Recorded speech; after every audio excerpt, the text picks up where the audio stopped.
It is said that the two greatest days in a person's life is the day that they were born and the day they discovered why. Hi, I'm Coach Ricardo Miller, and I want to congratulate and commend Coach Deborah D. Smith for the incredible work that she's doing with her Build Your Best Life platform. Here's a woman who has given herself to what she believed God has called her to do in this season of her life as her life's purpose. You're helping so many, Coach Deborah, and I want to salute you. I celebrate you. On behalf of Effective Living Life Management Agency, we say continue to blaze a trail, continue to be consistent, continue to help young people and families alike around the world. You are a tremendous blessing to the body of Christ. You are a tremendous blessing to me and to the Effective Living community. Keep soaring, keep shining. God is using you in an incredible way. God bless you. Great evening, great evening, great evening. Welcome to Build Your Best Life. I'm Coach Deborah D. Smith, and I am super excited to have you here with us today as we continue our March theme of a blueprint for ethical living. Ethical living. Just think about that word, ethical. As a matter of fact, put it in the chat, ethical. What are your personal ethics? What do you believe in? What do you hold true? That's what we're going to be talking about today. But before that, I just want to again thank you so very much for continuing your support of Build Your Best Life. It is through your prayers, your comments, your likes, your shares that we continue to be able to spread our message throughout the world. So thank you so very much. I appreciate you. And as I stated earlier, today my topic is personal ethics. Personal ethics. What you believe to be right or wrong, because we know when we're doing something wrong, determines how you make decisions at work, at home, at school, church, and other places. Your personal ethics, they belong to you. My personal ethics belong to me. They should be my guiding force. Amen. Personal ethics should be, catch this, non-negotiable. Non-negotiable. So if one of my personal ethics is I believe that I should give to others, then my spouse, my children, my friends should not be able to say to me, well, if I were you, well, I wouldn't give to that organization. If I were you, I wouldn't give anything to her. She's always begging. Why are you giving to them again? If God has given me the spirit of giving and I get the discernment, that feeling that this is someone that I need to share with, that I need to help, it's non-negotiable. You can't shake me, okay? Because it should be non-negotiable. If you believe that every Monday morning you're supposed to dust, your furniture can look immaculate because someone came and said, well, I'm going to help out. I'm going to dust Sunday night. So she won't have to do it. You're going to still get up and go and just start dusting. You're not going to even look because there's just something you do that's a non-negotiable that you do every Monday and you're going to do it. If you wash that car every Saturday, you can go outside and look. It might rain, it might not, but I'm going to chance it. This is my day to clean up my vehicle. I'm going to clean it up and I'll get it back in the garage before it rains because that's your non-negotiable. So then why should those characteristics that tell you about doing right and doing wrong be negotiable? They shouldn't. So I'm going to just run through some of these and I want you to reflect and think about them as I talk about them. Well, the first one is selflessness. Selflessness. That's a non-negotiable for me. If it comes to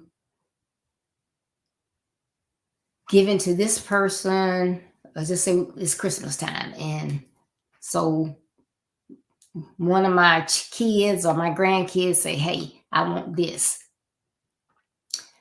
If I had put aside so much money for my kids and this bucket for my grandkids and this bucket for me, because yeah, I like to buy me a couple things, because I don't like to ask people, well, get me this, get me that. If it's something I really, really want, I'll get it for myself. But I have this bucket over here for me. But say one of my kids say, well, how much, what's my limit? And I was like, what do you want? And if they send me something and it's something they want, and I'm like, hey, they deserve it. I'm not going to worry about if I have enough in my bucket to get what I want. I'm going to bless that child. God bless me so that I can bless others. So I'm not going to be selfish. We can be selfish with our finances. We can be selfish with our time.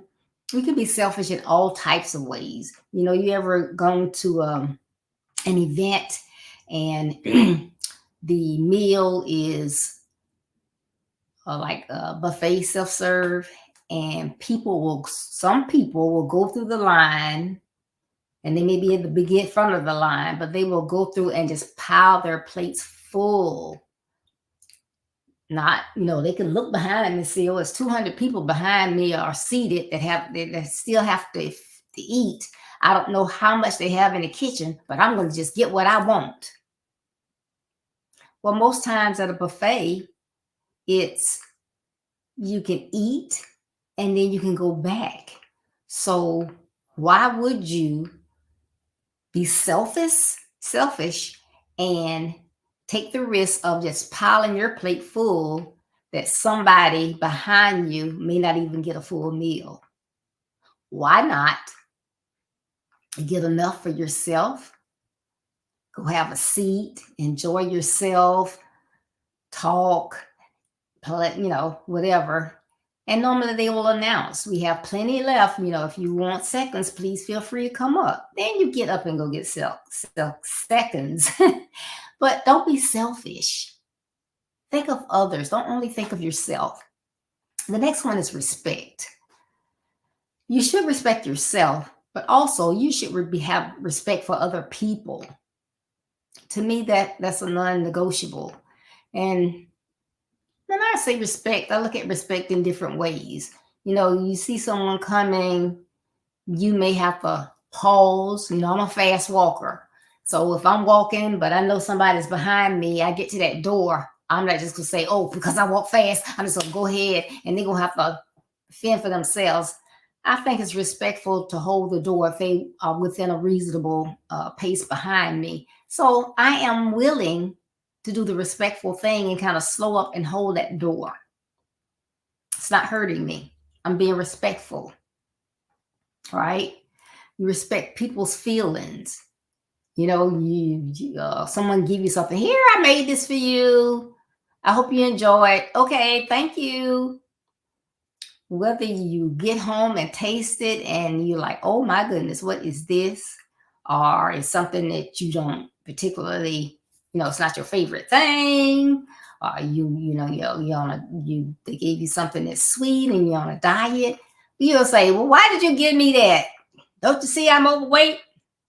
Thank you. I appreciate it, because you can share it with someone in your home, but you respect that other person's feelings. Be respectful. Just because there are a lot of people that I work with on a day-to-day basis that are younger than I am, but in my time and the way I was raised and my beliefs, my non-negotiables, I respect a person in their position regardless of their age. So it's a yes, sir. They may be 20, 30 years younger than I am, but if they are in that position of authority, I'm going to be respectful. Yes, sir. Yes, ma'am. You don't agree? That's okay. That's one of my non-negotiables, one of my personal ethics. So, you have to be, conscious of what your personal ethics are, because we don't have to have the same ones, right? Confidentiality. Someone tells you something and they don't have to say, if it's your friend and they come and tell you, I'm having a problem, this happened, and money is just hard, and they're not trying to say that to get you to give them anything. They're your friend, and they feel like they can say anything to you.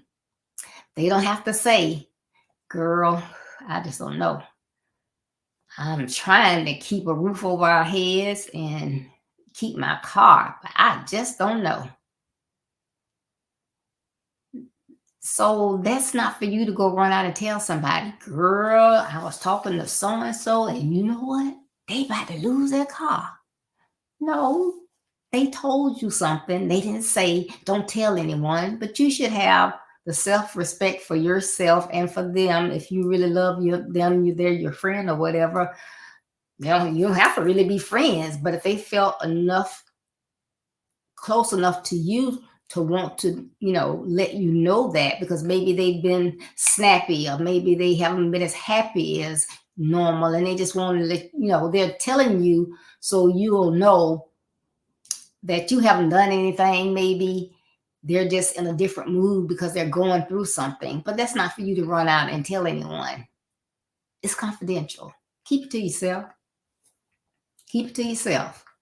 And I think I don't know if I mentioned this on my broadcast or where I mentioned it. I know I did mention it, but I was reading in my devotion time that this lady said, whatever you say, send it through the sheath, sheathed it 3 times. Ask yourself, is it true? Is it kind? Is it necessary? So if you say, yeah, they have money problems, yeah, it's true. But is it kind? No. Is it necessary for you to tell somebody else? No. So what do? You keep it to yourself. All right. Responsibility. Responsibility. Some people don't care about what they should care about.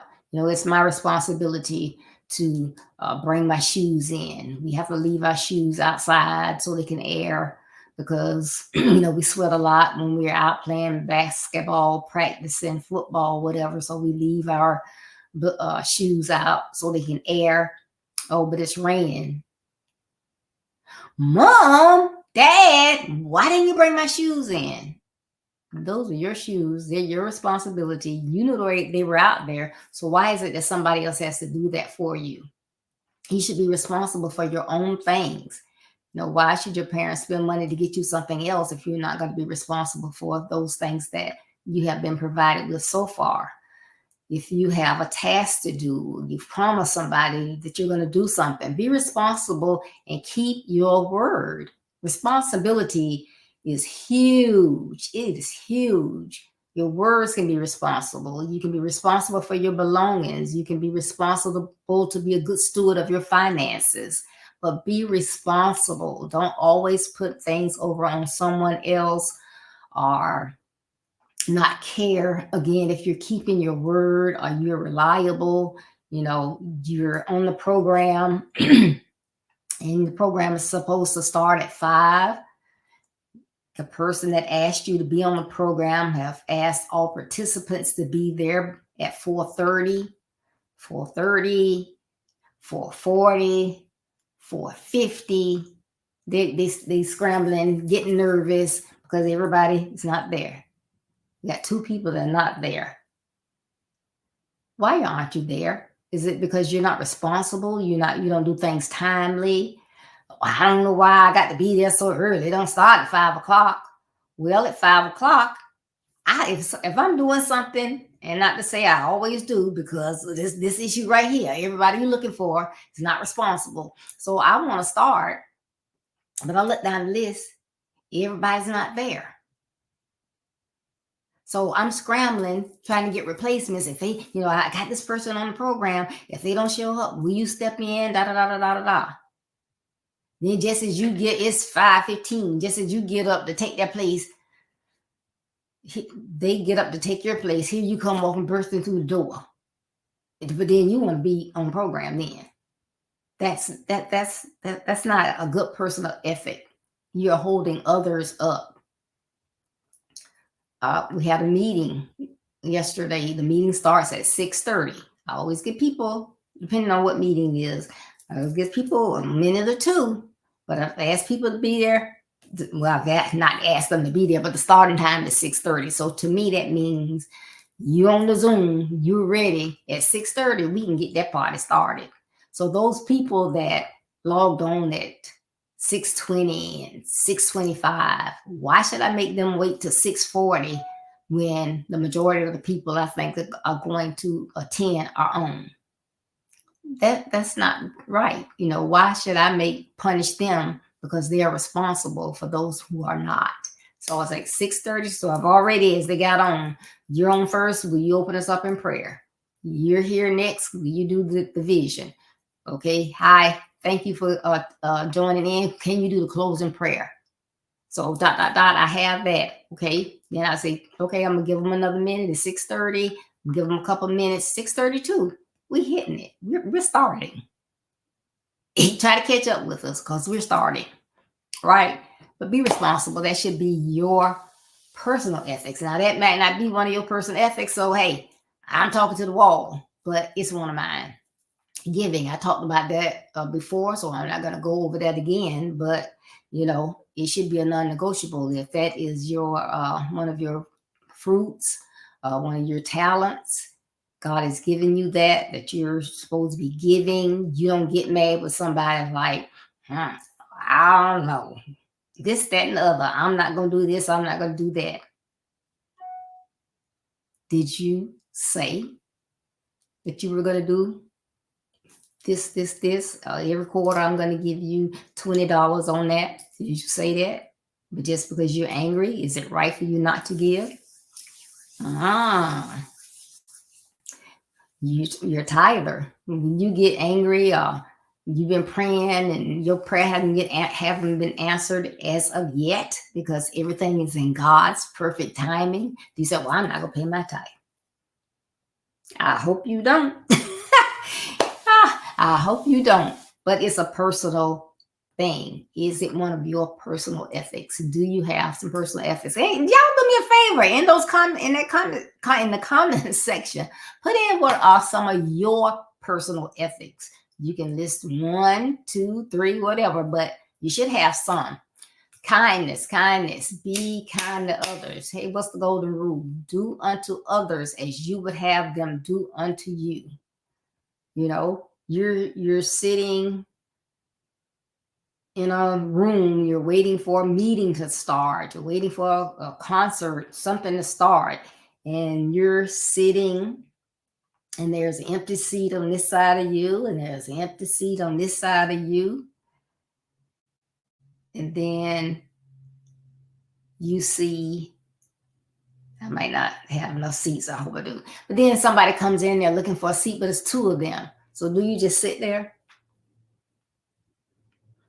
And you start looking around when they slow up. You looking somewhere else. Now think about it. If you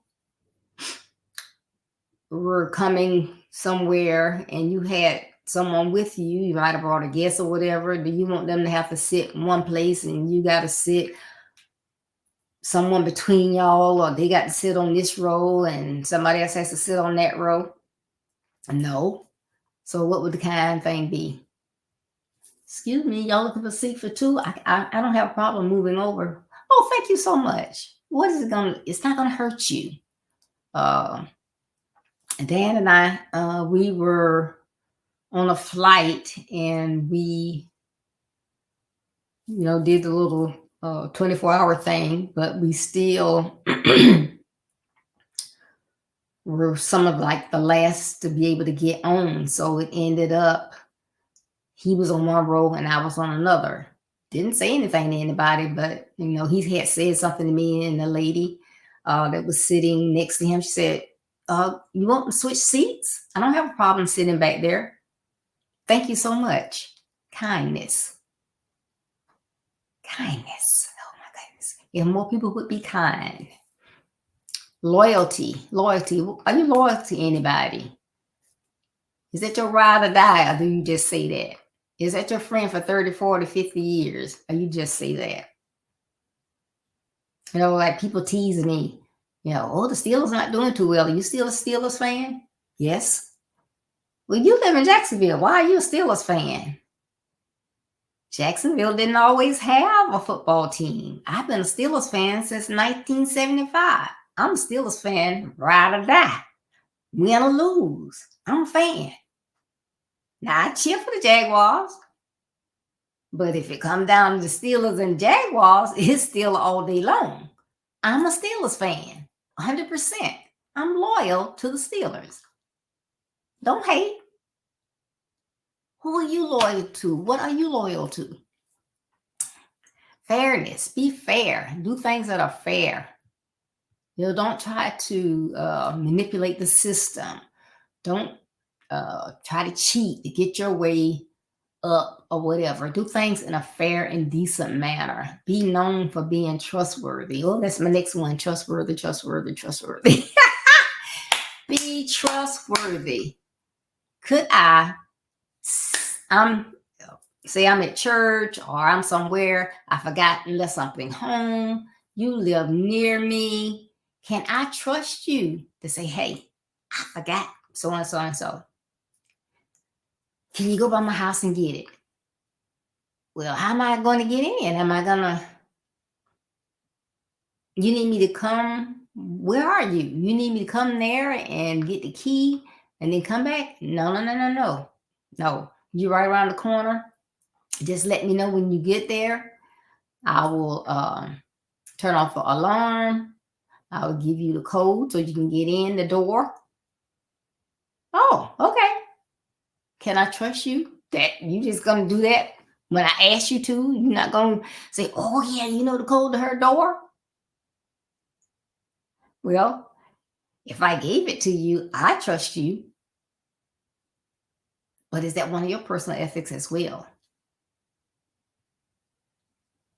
I'm going to trust you. But it is that, I think that is really one of the big ones for me, being able to trust someone, trust that, it kind of links in there with reliability.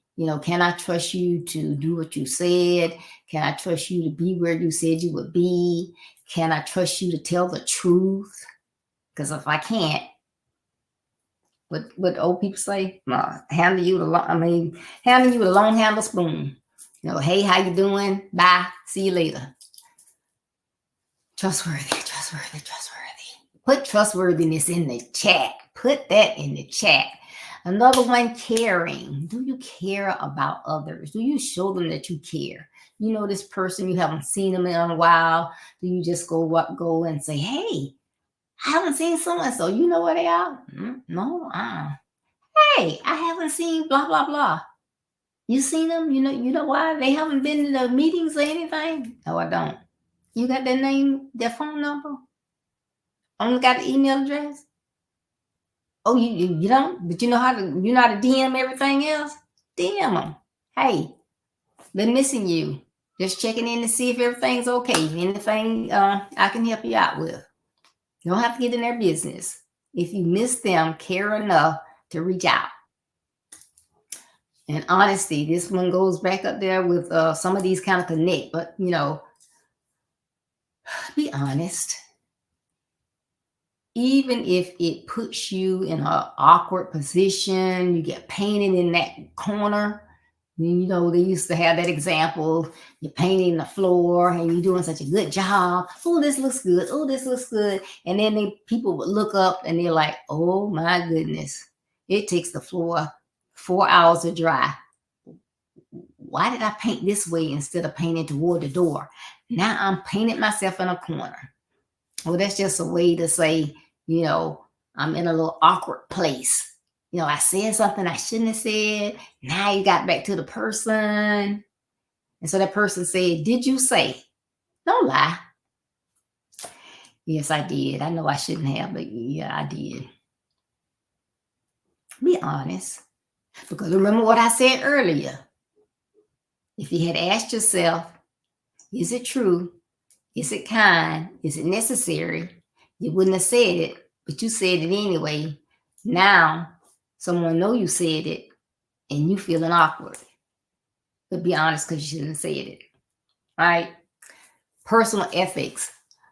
There are more and more and more. Those are just some of the ones that I wanted to bring out today.